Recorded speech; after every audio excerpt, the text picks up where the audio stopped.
प्रभु को महानवर धन्य हो पुनर्बार से आम वाक्य मध्य किसी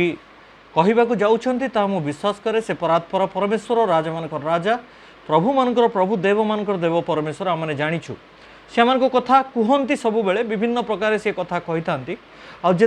वाक्यर निकटवर्ती आम हो से समय आमने आहरी अधिक रु अधिक जानी था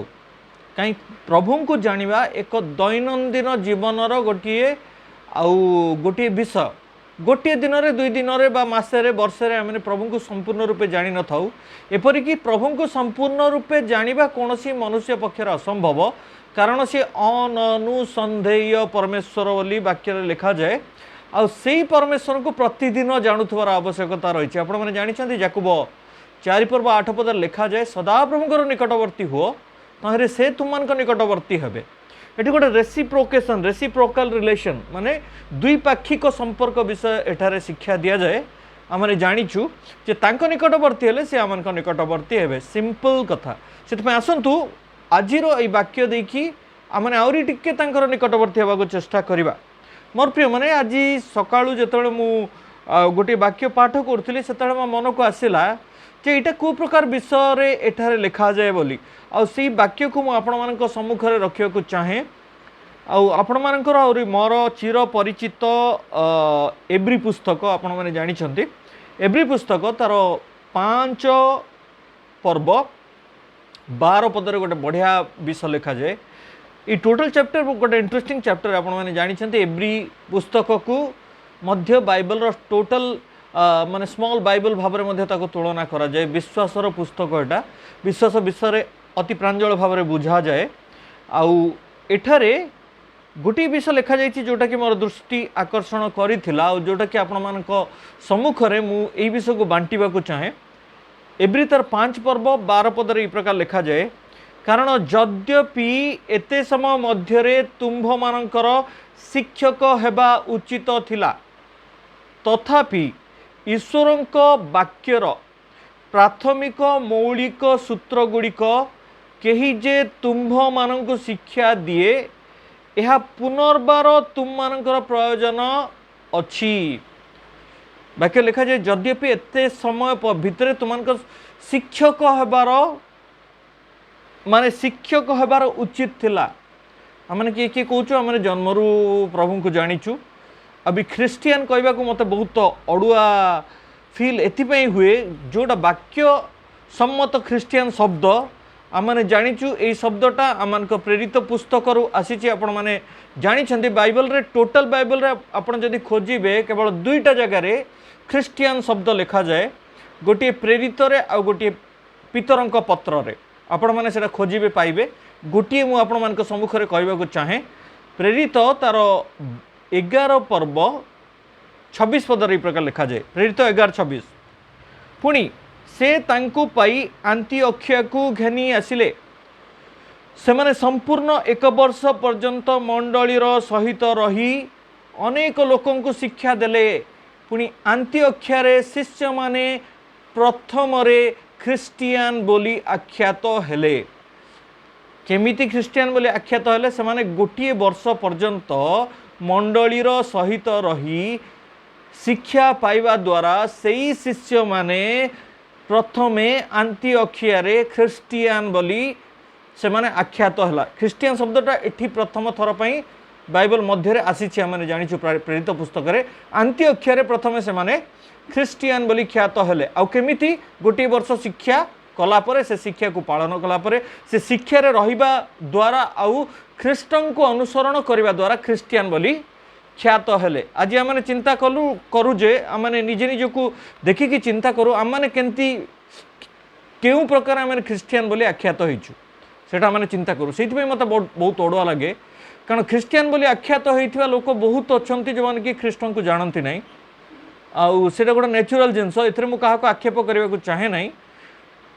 आम जानी पारुछु कारण ख्रीस्टियान बोली आम अनेक फॉर्म फिलअप करी थाउछु कारण सबु जगह रिलीजियन बोली गोटे माने गोटे पार्ट थाए से आमको ख्रीस्टियान बोली लिखा को पड़े किंतु सेतिकी लिखिदेले जे आम ख्रीस्टियान सेटा नुह ख्रीष्टन को जानिले आम ख्रीस्टियान से मत भल लगे कहवाकू जे कारण ख्रीस्टियान मैंने अनेक अच्छा जो मैंने ख्रीष्ट को जानती ना ख्रीष्ट को निंदा करती ख्रीष्ट को कायमन वाक्य से अस्वीकार करती किंतु से प्रकार नुहे ख्रीष्ट को जानिबा व्यक्ति बोली कहवाकू मत से भल लगे। अच्छा ख्रीष्ट को जानिबा व्यक्ति हिसाब रे आम कहूँ जे आम जन्मरू ख्रीष्ट को जानीचु आम जन्मरू ख्रीस्टियान बा आमने बहुत वर्ष है ख्रीस्टियान 80 वर्षर ख्रीस्टियान आमने सबुठ पुराणा ख्रीस्टियान बोली कही था किंतु हेले मध्य आमान पाखे जेहेतु ज्ञानर अभाव रही से लिखा जाए कारण जद्यपि एत समय मध्य तुम शिक्षक हवा उचित थिला जदि आम जन्मरू ख्रीस्टियान ताले आमर शिक्षक हबार उचित थिला शिक्षक माने टीचरशिप जॉब कथा एठी कुआ जाउची कि प्रभुंक विषय रे शिक्षा देबापाई उपयुक्त पारदर्शिता हासिल करिवार उचित थिला। वर्तमान पर्यंत आजिका डेट्रे केते जण आम ख्रीस्टियान बोली कहूचु ख्रीष्ट को जानीचु आउे विश्वास करुचु आम शिक्षक होइचु केते जण आम शिक्षा दे पारिचु बाक्य यहाँ लिखा जाए हे भाई माने तुम माने प्रत्येक शिक्षक हुओ नहीं प्रभु को शिक्षा देवा गोटे साधारण विषय नहीं प्रभु को जानिबा और विषय अन्य मान आगे प्रकाश कर शिक्षा देवा गोटे साधारण विषय नहीं मोर प्रिय माने विषय चिंता करिवार आवश्यकता रही वर्तमान पर्यंत आमर शिक्षक हबार उचित थिला छाड़ू सेटा तो आम हेनु तथापि ईश्वर वाक्यरू प्राथमिक मौलिक सूत्र गुड़िक कहीं जे तुमको शिक्षा दिए यह पुनर्बार तुमकर प्रयोजन अच्छी तार अर्थ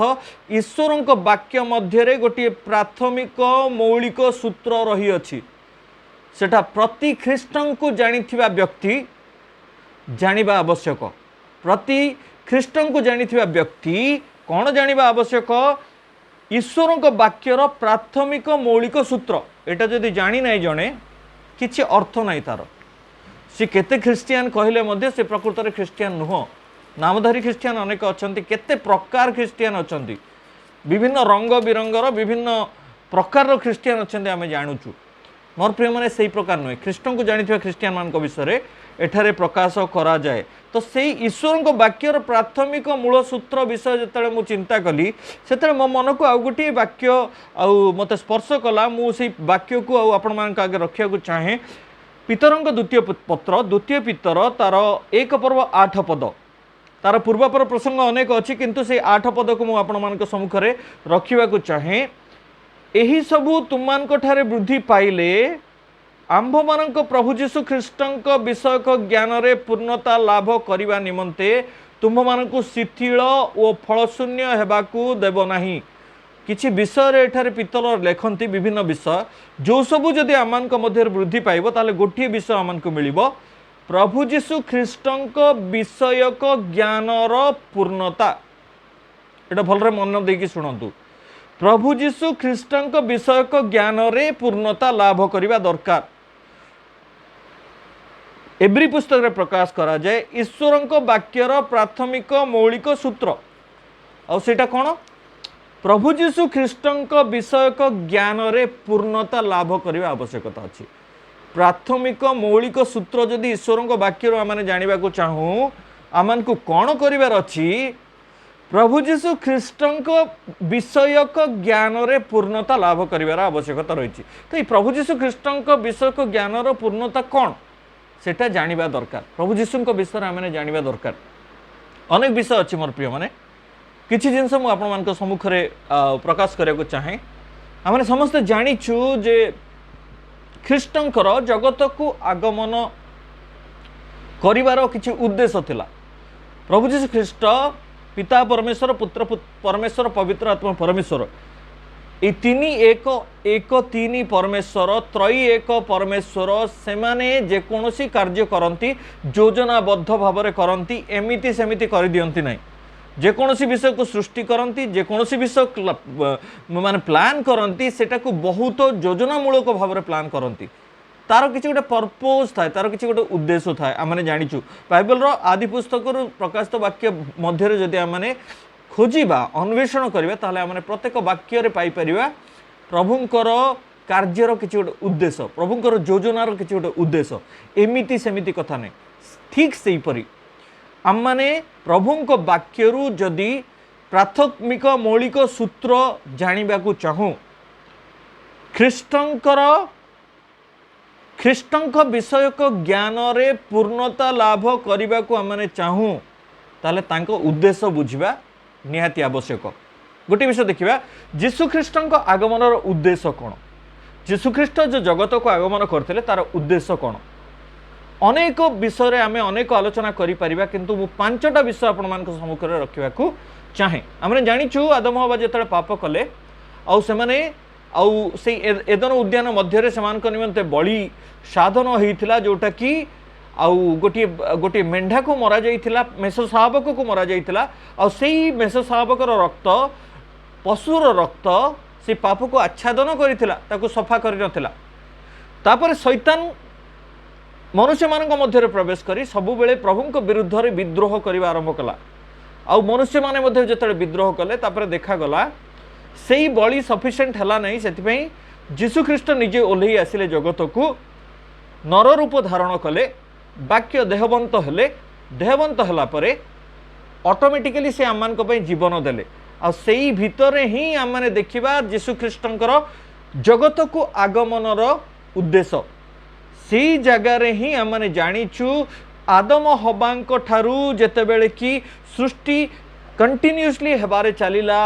ଅନେକ ଲୋକ ଜନ୍ମ ହେଲେ, ଆମମାନେ ମଧ୍ୟ ତାଙ୍କର ବଂଶଧର। ପାପ ଯେତେବେଳେ ବୃଦ୍ଧି ସାଧିତ ହେଲା, ମନୁଷ୍ୟର ପାପ ଆଉ ପଶୁର ରକ୍ତ ଦ୍ୱାରା ଧୌତ ହୋଇପାରିଲା ନାହିଁ। ସେଥିପାଇଁ ଗୋଟିଏ ମନୁଷ୍ୟର ରକ୍ତ, ନିଖୁନ୍ତ, ନିର୍ଦାଗ, ନିଷ୍ପାପ, ନିଷ୍କଳଙ୍କ ରକ୍ତ ଖୋଜାଗଲା, କିନ୍ତୁ କୌଣସି ଜାଗାରେ ସେଟା ନ ମିଳିଲା। ସେଥିପାଇଁ ପିତା ପରମେଶ୍ୱର ତାଙ୍କର ଏକମାତ୍ର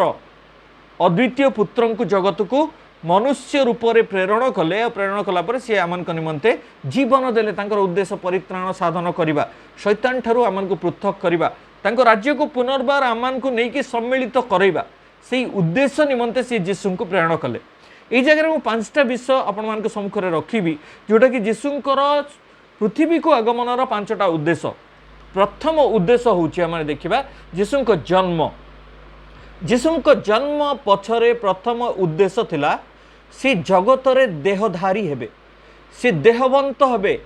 ସେ ଆଉ ଅଶରୀରୀ ହେବେ ନାହିଁ। ସେ ଜଣେ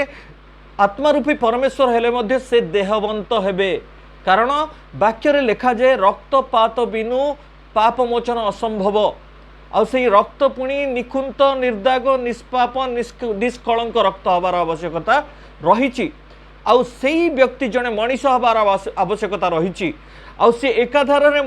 ସମ୍ପୂର୍ଣ୍ଣ ମନୁଷ୍ୟ ଆଉ ଏକାଧାରରେ ସମ୍ପୂର୍ଣ୍ଣ ପରମେଶ୍ୱର ଥିଲେ, ତାହା ଆମେ ଜାଣିଛୁ। ଆଉ ଯୀଶୁଖ୍ରୀଷ୍ଟ ଯେତେବେଳେ ଜଗତକୁ ଆଗମନ କଲେ, ଜଗତରେ ଜନ୍ମଗ୍ରହଣ କଲେ, ସେଟା ଥିଲା ପିତା ପରମେଶ୍ୱରଙ୍କର ପ୍ରଥମ ଉଦ୍ଦେଶ୍ୟ। ସେ ଗୋଟେ ମନୁଷ୍ୟ ହିସାବରେ এই ଜଗତ ମଧ୍ୟରେ ଦେହଧାରୀ ହେଇକି এই ଜଗତର ମଧ୍ୟରେ ବାସ କରିକି ନିଷ୍ପାପ ହେଇକି ରହିବେ। ଆଉ ଲୋକମାନଙ୍କୁ ତାହା ଜଣେଇବେ ଯେ ଗୋଟେ ମନୁଷ୍ୟ এই ପାପମୟ ଜଗତ ମଧ୍ୟରେ ବି ନିଜକୁ ପବିତ୍ର କରିକି ରଖିପାରେ। ଆଉ ତାହା ଯୀଶୁଖ୍ରୀଷ୍ଟ ସଫଳ କରିଥିଲେ। ପ୍ରଥମ ଉଦ୍ଦେଶ୍ୟ ଥିଲା ଯୀଶୁଙ୍କ ଜନ୍ମରେ। ଆଉ ସେଇ ଉଦ୍ଦେଶ୍ୟ ଥିଲା ଗୋଟେ ମନୁଷ୍ୟ ନିଷ୍ପାପ ହେଇକି ମଧ୍ୟ, ଦେହଧାରୀ ହେଇକି ମଧ୍ୟ, ଦେହ ସହିତ ରହିକି ମଧ୍ୟ ସିଏ କ'ଣ କରେ, ଜଗତରୁ ପୃଥକ ରହିପାରେ। ମୁଁ ଗୋଟେ ଛୋଟ ଉଦାହରଣ ଦେବାକୁ ଚାହେଁ। ଗୋଟେ ମାଛ, ଆମେ ଜାଣିଛୁ ମାଛ ପାଣି ମଧ୍ୟରେ ରହେ, ମାଛ ଜଳ ମଧ୍ୟରେ ରହେ। ଜଳରୁ ତାକୁ ଯଦି କାଢ଼ି ଦିଆଯାଏ ସେ ଛଟପଟ ହେଇକି ମରିଯାଏ, କିନ୍ତୁ ମାଛ କେବେ ପାଣି ପିଏନି। ଆମେ ଜାଣି ରଖୁ, ମାଛକୁ ପାଣି ପିଇବା ଦରକାର ହୁଏ ନାହିଁ। ମୋର ପ୍ରିୟମାନେ, କହିବାର ଅର୍ଥ ହେଉଛି এই ଜଗତ ପାପପୂର୍ଣ୍ଣ ହେଲେ ମଧ୍ୟ ଆମେ ନିଷ୍ପାପ ହେଇକି ଯେ ରହିପାରିବା, এই ଉଦ୍ଦେଶ୍ୟକୁ ଜଣେଇବା ପାଇଁ, এই ଉଦ୍ଦେଶ୍ୟକୁ ସାଧନ କରିବା ପାଇଁ ଯୀଶୁଖ୍ରୀଷ୍ଟ ଦେହବନ୍ତ ହେଇକି ଜଗତରେ ଜନ୍ମଗ୍ରହଣ କଲେ। ଏଇଟା ହେଉଛି ପ୍ରଥମ ଉଦ୍ଦେଶ୍ୟ, ଯୀଶୁଖ୍ରୀଷ୍ଟଙ୍କ ଆଗମନର ପ୍ରଥମ ଉଦ୍ଦେଶ୍ୟ। ଯୀଶୁଖ୍ରୀଷ୍ଟଙ୍କ ଆଗମନର ଦ୍ୱିତୀୟ ଉଦ୍ଦେଶ୍ୟ ହେଲା ତାଙ୍କର କୃଷାର୍ପଣ। ସେ ଆମମାନଙ୍କ ନିମନ୍ତେ କ୍ଷତ ବିକ୍ଷତ ହେଲେ, ଚୂର୍ଣ୍ଣ ବିଚୂର୍ଣ୍ଣ ହେଲେ, ତାହାଙ୍କ ଶାନ୍ତିଜନକ ଶାସ୍ତି ଆମମାନଙ୍କ ଉପରେ ବର୍ତ୍ତିଲା, ତାହାଙ୍କ ପ୍ରହାରରେ ଆମେ ସୁସ୍ଥ ହେଲୁ। ମୋର ପ୍ରିୟମାନେ, କହିବାର ଅର୍ଥ ହେଉଛି ଆମେ ଏଇଟା ଜାଣି ରଖିବା ଦରକାର ଯେ ଆମମାନଙ୍କ ପରମେଶ୍ୱର ଉଦ୍ଦେଶ୍ୟମୂଳକ ମଧ୍ୟ ଭାବରେ କାମ କରନ୍ତି। ଆଉ ଯୀଶୁଖ୍ରୀଷ୍ଟଙ୍କ କୃଷାର୍ପଣ ଦ୍ୱାରା ସମସ୍ତ ରକ୍ତ ବୁହେଇ ଆମମାନଙ୍କ ପାପକୁ ସମ୍ପୂର୍ଣ୍ଣ ସୂଚି ପବିତ୍ର କରି, କ୍ଲିନଜିଂ କରି ସେ କ'ଣ କଲେ, ଆମମାନଙ୍କୁ ପାପରୁ ମୁକ୍ତ କଲେ ଆଉ ପରିତ୍ରାଣ ସାଧନ କଲେ। এইটা ଥିଲା ଯୀଶୁଖ୍ରୀଷ୍ଟଙ୍କ ଆଗମନର ଦ୍ୱିତୀୟ ଆଗମନ। ଯୀଶୁଙ୍କ ମୃତ୍ୟୁ ଦ୍ୱାରା ପରିତ୍ରାଣ ସାଧନ। ଆମେ ଜାଣିଛୁ ଯୀଶୁଙ୍କ ମୃତ୍ୟୁ କି ପ୍ରକାର ହେଇଥିଲା। ଶେଷ ରକ୍ତ ବିନ୍ଦୁ ପର୍ଯ୍ୟନ୍ତ ବହି ଯାଇଥିଲା। ବର୍ଚ୍ଛା ଆଘାତ ଯେତେବେଳେ ଛାତିରେ କରାଗଲା, ସେତେବେଳେ କେବଳ ପାଣି बाहरी थिला गोटे मनीष मरीगला केते समय पर रक्त पानी फाटी जाए बोली कह जाए आपण देखिए ता बॉडी भितर रेड कलर रक्त बाहर नहीं ऑटोमेटिकली सेटा लिक्विड मतलब ट्रांसपेरेंट हो जीवो तो सेटा आम जानिचु से प्रमाण आम पाइचु जे जीशुंकर मृत्यु आमन को परित्राण देइथिला सी मरी आज मु बंची आउ वाक्य लिखा जाए जदि आमने आपण आपण पाप स्वीकार करूँ तेबे से आमन को पाप क्षमा करने को समस्त अधर्म परिष्कार करने विश्वस्त और न्यायवान परमेश्वर अटंती पापरु परिष्कार करदेले आउ परित्राण देदेले। द्वितीय उद्देश्य प्रथम उद्देश्य देहवंत ही गोटे मनुष्य केमती रहा कथा ताकू देखैबा आसते। द्वितीय उद्देश्य होची आमन को पापरु मुक्त करथिले पापरु परिष्कार करथिले पाप को धौत कर देथिले आमन को पवित्र करथिले। तृतीय उद्देश्य हला तांकर पुनरुत्थान पुनरुत्थान आमने जानिछु आज मध्य से कबर खाली जगतर जेते एंती महापुरुष माने महाप्रभु माने सब मरीचंती सेमान को कबर एबे जाई अछि जो मान को जळी दिया जाइछि सेमान को तो जळी दिया जाइछि सेमानकर कोनोसी अतापता नाही किंतु जो मान को कबर मध्य रखा जाइछि सेही माने कबर मध्य रे ही लीन हो जाइछंती किंतु गोटिए कबर आजी खोला हेकी निरवतार सहित चित्कार करी कहूछि जे मु खोली जाइछि आ मोठु जीसु बाहरी जाइछंती पुनरुत्थित होइछंती सीए मृत्युवरण कले जीवन को त्याग करिवार अधिकार तांकर अछि जीवन को पुणी ग्रहण करिवार अथॉरिटी तांकर अछि सी पुनर्बार पुनर्जीवित हले इतिहास प्रकाश करे केवल कौन सी धर्मीय भावर पुस्तक नुह समस्त इतिहास रे एटा प्रमाणित जे जीशु ख्रीस्ट पुनरुत्थित होइछंती सेतमे रिजरेक्शन को आम सब स्मरण करिथाउ जीशु को पुनरुत्थान को स्मरण करिथाउ एई प्रकार जगत रे कौन सी व्यक्ति नाहांती जे कि पुनरुत्थित होइछंती किंतु जीशु ख्रीस्ट पुनरुत्थित होइछंती आ पुनरुत्थित हवा द्वारा से प्रमाण करिछंती जे सी ईश्वर अटंती सी मृत्यु को भी ग्रहण करि पारंती जीवन को भी ग्रहण करि पारंती सबु तांकर हाथ रे कंट्रोल आ आज से जीवित अछंती जुगे जुगे जीवित अटंती से मरी पारंती नहीं ठीक अच्छे ना। तो एटा थिला जीशु ख्रीस्ट आगमन तृतीय उद्देश्य मृत्यु को जय करी उठिबा मृत्यु को जय करी उठी प्रमाण करिबा जे मु परमेश्वर बोली सेटा से प्रमाण करथिले। एटा होची जीशु ख्रीस्ट मतलब जीशु ख्रीस्टंकर आगमनर तृतीय उद्देश्य। चतुर्थ उद्देश्य हला जीशुंकर स्वर्गारोहण स्व शरीर रे से स्वर्गारोहण कले लुचिकी पळै नाहंती जीशु जीशु मृत्युवरण करी पुनरुत्थित हैला परे एही जगत रे 40 दिन पर्यंत रही विभिन्न लोक मान को देखा देई प्राय 621 जन को देखा देकी से पर्वत उपरु से समस्त सम्मुख रे स्वर्ग को नीत हेले स्वर्ग को आरोहण कले आम जानिचु आईटा गोटे ऐश्वर्य गुण आउथि आरोहण कले आमान को निमंते प्लीडिंग करने आमान को निमंते पिता ठारे सबु बेले अहर प्रार्थना करने एवं मध्य पितांकर दक्षिण पार्श्व में बसी सी अहर प्रार्थना करी कहउचंती ये मोर पुओ ताको टिके छाड़ी दियो पिता ए वर्ष तार चारिपटे खोलिबी खत देबी पानी देबी जदि ए वर्ष न बढ़िला ताले आमे ताको काटिदबा। मोर प्रिय माने कहबार अर्थ होची से दीर्घ सहिष्णु परमेश्वर चिर सहिष्णु नुहंती एटा माने जानी रखिबा उचित आ सी जाईके आमान निमंते सबु बेले प्लीडिंग करूछंती ओकिलाती करूछंती स्वर्ग और पृथ्वी मध्य रे गोटिए मध्यस्थ सी होउछंती जीशु ख्रीस्ट स्वर्ग और पृथ्वीर कनेक्शन हवा आदम पाप पर डिस्कनेक्टेड हो जाइथिला किंतु ताकू रिकनसाइल कले निजर रक्त देकी जीशु ख्रीस्ट आईटा हूँ जीशु ख्रीस्टंकर आगमनर चतुर्थ उद्देश्य। जदि स्वर्ग और पृथ्वी मध्य आमान जड़े मध्यस्थी न थांते ताले आम माने दंड पाइबार योग्य होइथांतु आमानकर दंड न पाइबा पाई सी निजे दंडित हेले चूर्ण विचूर्ण हेले आमान को मुक्त कले एटा जानिबार आवश्यकता रही। चारिटा उद्देश्य विषय में कहली प्रथमटा हूँ जीशु जन्म देहधारी होगी गोटे मनुष्य रूप नहीं कि मनुष्य किपरि रहिबो तार उदाहरण से देइछंती। द्वितीय विषय हूँ जीशुंकर मृत्यु कृषार्पण कृषर मृत्यु होइकी से आमान निमंते परित्राण साधन कले एटा हूँ द्वितीय उद्देश्य। तृतीय उद्देश्य आम देखुचु जे से पुनरुत्थित हेले आ निजको प्रभु बोली प्रमाण कले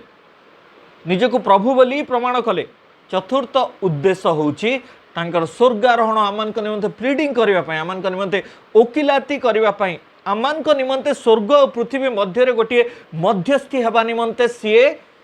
चतुर्थ उद्देश्य को मध्य सफल कराए और से स्वर्ग को नीत हेले आमको अनाथ कर छाड़ी जाइना से तांकर आत्मा को पठेइछंती पेंटिकॉस्ट दिवस रे 50तम दिवस रे तांकर मृत्युर 50तम दिवस रे सी आमान को निकट को तांकर आत्मा को प्रेरण कले और से आत्मा वर्तमान आमान को मध्य रे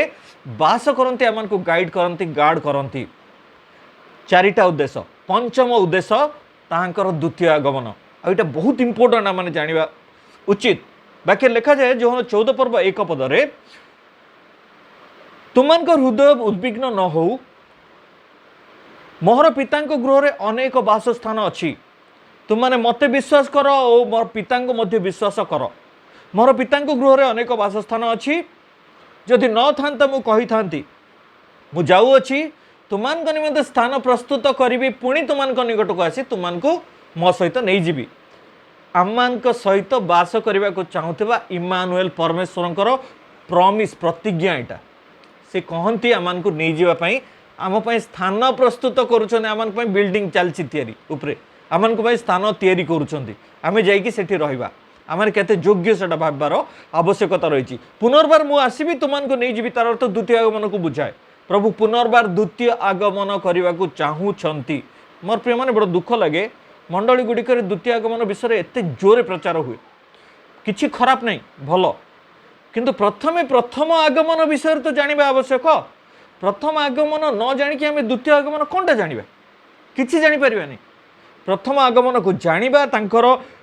पृथ्वी को आगमन उद्देश्य कौन ताहा जानिबा आवश्यक तेबे जाइकी प्रभु को जानिबा आ एहा ही ईश्वर वाक्यर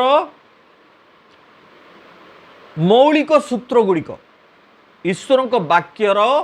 प्राथमिक मौलिक सूत्र गुड़िक आ जीशुख्रीष्ट ज्ञानर पूर्णतार विषय आमने जानिबा दरकार द्वितीय आगमन रे से पुनर्बार आसीबा निमंते से स्वर्ग को आहरण करिसेंती आ सेटा थिला तांकर उद्देश्य से आमान को आसीबे पुणी नहीं जिबे ए पांचटा उद्देश्य पई प्रभु जीशुख्रीष्ट ए जगत रे अवतीर्ण करथिले आ मु विश्वास करे आ मु चाहे आ वाक्य मध्य लिखा जाए प्रत्येक व्यक्ति जो माने ख्रीष्ट को जानती ये पांचटा उद्देश्य को आत्मिक भाव में हृदयर सहित ग्रहण करार आवश्यकता रही यह ही सुसमाचार यहाँ मैंने जानवा आवश्यक ये पांचटा विषय को जो मैंने ग्रहण करी बुझी था जानी था से मैंने जीशुख्रीष्ट आगमन उद्देश्य को भल भाव में बुझी जाई आईटा ही ईश्वर वाक्यर प्राथमिक मौलिक सूत्र एतिकी आम जानवर आवश्यकता रही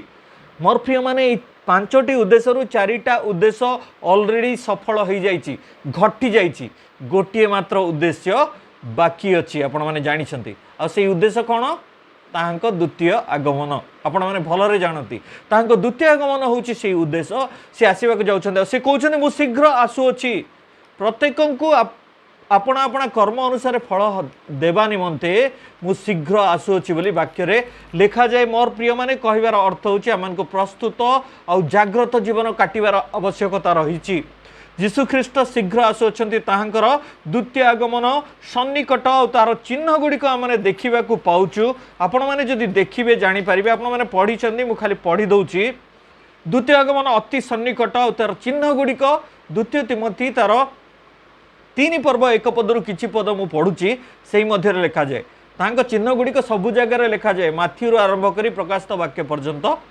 पुरातन नियम भी विभिन्न जगार ताहा लिखा जाए प्रोफेसी भविष्य वाक्य प्रकाश करा जाए मु आपण मानकु तिमोथी आउ माने तिमोथी द्वितीय तिमोथी तार 3 पर्वर किछि पद मु आपण मानक सम्मुख रे पढ़िबा को चाहे जोटा द्वारा माने जानि पारु द्वितीय आगमन अति सन्निकट सेठार लिखा जाए शेष कालर अधार्मिकता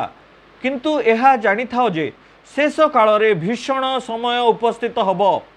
कारण लोक मैंने आत्मप्रिय धनलोभी आत्मगर्वी अहंकारी निंदक पितामातांकर अबाध्य अकृतज्ञ अपवित्र स्नेहशून्य अमिलन प्रिय अपवादक अजितेन्द्रिय प्रचंड उत्तम विषय घृणाकारी विश्वासघातक दुस्साहसी दाम्भिक हेबे ओ ईश्वर प्रिय न होई बरं विलास प्रिय हेबे। से माने भक्तिर भेक धरती किंतु सेथिर शक्ति को अस्वीकार करती एपरी लोक मानक ठारू अंतर हुओ। एठी प्राय 20-21टा खंडे विषय लिखा जाए जोटा कि एबे जगत रे पूर्ण मात्रा रे वृद्धि हेकी चलीची। এই বিষয়গুড়িক সমস্তଙ୍କ ମଧ୍ୟରେ দেখা যাଉଛି ପ୍ରତି ମଣିଷ ମଧ୍ୟରେ এই বিষୟଗୁଡ଼ିକ ଦେଖା ଯାଉଛି ଆଉ ଏହା ସଂକେତ ଦଉଛି ଯେ ଦ୍ୱିତୀୟ ଆଗମନ ଅତି ସନ୍ନିକଟ। ପ୍ରଭୁ ତାଙ୍କ ଆଗମନର ସମସ୍ତ ଉଦ୍ଦେଶ୍ୟକୁ ସଫଳ କରିସାରିଛନ୍ତି। ଗୋଟିଏ ଉଦ୍ଦେଶ୍ୟ ବାକି ଅଛି, ସେ ଆମମାନଙ୍କୁ ତାଙ୍କ ନିକଟକୁ ନେଇଯିବା ପାଇଁ ଦ୍ୱିତୀୟ ଆଗମନ କରିବାକୁ ଅତି ଶୀଘ୍ର ଚାହୁଁଅଛନ୍ତି। एटी गोटे इंटरेस्टिंग विषय लिखा जाए 4 पदर शेष अंश 3 पर्व 2 तिमोथी 3 पर्व 4 पदर शेष अंश ईश्वर प्रिय नहर होई बरं विलास प्रिय हेबे। मैंने देखुचु है ना, ईश्वर प्रिय हवा और विलास प्रिय हवा को गोटे अपोजिट कंट्रास्ट विषय बोली एठारे तुलनात्मक भाव में लिखा जाए। आपण मैंने जदि देखिए सही प्रथम तिमोथी 5 पर्व 6 पद सेठारे लिखा जाए किंतु जे भोगविलास रे आसक्त से जीवित थिले हे मृत। प्रभु भोग विलास आसक्त लोक मान चाहती नहीं। मु बहुत लीडर्स मान को देखी जो मैंने कि निज को लीडर कहती आउ ख्रीष्टीय भावतत्वर लीडर बोली कहती आ सेमान को जीवन बहुत भोग विलास आसक्त। आम जानू यही सब गुण गुड़िक जो आम मध्य अच्छी एटा तो नो डाउट इन इट सबू लोक मान मध्य अच्छी आईटा प्रकाश करे जे जगत मध्य को जीशुंकर द्वितीय आगमन अति सन्निकट। से जाग्रत और सतर्क जीवन काटिबार आवश्यकता रही। जीशुंक आगमन चारिटा उद्देश्य ऑलरेडी सफल हो गला। जीशुंक आगमन शेष उद्देश्य वर्तमान बाकी अच्छी। जीशुंक आगमन शेष उद्देश्य होची तांकर द्वितीय आगमन। से आमको तांको निकट को नहीं जावाक चाहती। मोर प्रिय माने आमे जानी रखिबा उचित प्रति ख्रीष्टन को जानिथिबा व्यक्ति प्रति व्यक्ति जे कि निजको ख्रिस्टियन बोली कहूची सी यही विषय गुड़िक जानिबार निहाती आवश्यकता रही। यहाँ हूँ ईश्वर वाक्यर प्राथमिक मौलिक सूत्र गुड़िक ख्रीष्टंकर ज्ञानर पूर्णता हूँ यहाँ आम जाना दरकार। या जब एनालिसिस करा जाए ताहले जड़े व्यक्ति निश्चय ख्रीष्टों पाक पहुँचापी अति सुविधाजनक हम। प्रभु ताको आशीर्वाद करेंगे। प्रथम आगमन न जानिकी आम द्वितीय आगमन विषय कौन कौन बोली आमने जानीपर प्रभु को आमने विश्वास सहित आत्मा द्वारा जानवर आवश्यकता रही। आमने जदि जानिबा ताहले निश्चय से को साहाय्य करेंगे आहांकर वाक्यर प्राथमिक मौलिक सूत्र गुड़िक आहुरी प्रांजल करदेवे। सेतिकी नुहे ख्रीष्टंकर ज्ञानर पूर्णतार परिपूर्ण करेंगे। आउ ये वाक्यर जो लिखा जाए आमने वर्तमान पर्यंत माने आमने शिक्षक हबार आवश्यकता अच्छी बोली से विषय मध्य पूरण हो पारिबा। खाली आम नामधारी भाव में मुझे वर्ष है ख्रीस्टियन मुझे वर्ष है प्रभु को जानी बोली कहले हेनी। आमने यही सब जानवर आवश्यकता रही। ख्रीष्टंकर ईश्वर वाक्यर प्राथमिक मौलिक सूत्र आम को जानवर आवश्यकता रही। मोर प्रिय माने प्रभु आम समस्त को आशीर्वाद करंतु ये वाक्य देकी तांकर वाक्यर प्राथमिक मौलिक सूत्र गुड़िक आम को ज्ञात करांतु। ख्रीष्टों ज्ञानर पूर्णता आम को लाभ करने को दिंतु। तांको जगत को आगमनर जो 5टी उद्देश्य सेटा आम को ज्ञात करंतु और तांको वाक्य साक्ष्य परिपूर्ण कर आम को बुद्धि साधित करंतु। प्रभु आपण समस्त मते मध्य आशीर्वाद करंतु। आमेन।